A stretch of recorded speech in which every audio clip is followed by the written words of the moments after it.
पूजा खेडकर प्रकरणानंतर आता आणखी काही अधिकाऱ्यांनी खोटी प्रमाणपत्र सादर करत पद बळकावल्याचं समोर आलंय। पुणे महापालिकेत असे 6 इंजिनियर्स त्यामुळे अडचणीत आले आहेत। दिव्यांग आयुक्त प्रवीण पुरी यांनी पुणे महापालिका आयुक्त राजेंद्र भोसले यांना पत्र लिहून या 6 इंजिनियर्सची वैद्यकीय तपासणी करण्याचे आदेश दिले। मात्र महिना उलटला तरी या इंजिनियर्सची वैद्यकीय तपासणी झालेली नाही।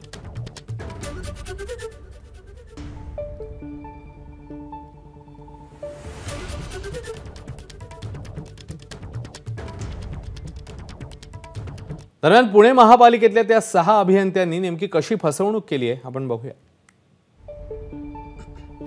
2001 मध्ये दाखल झालेल्या उपअभियंत्याने अस्थिव्यंग प्रमाणात सादर केलं,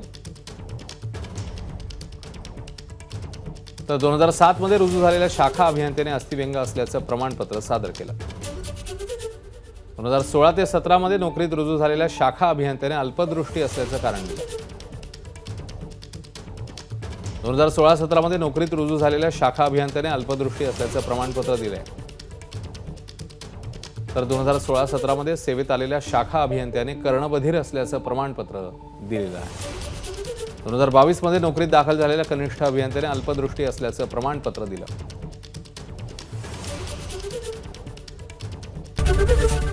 एबीपी माझा, उघडा डोळे बघा नीट।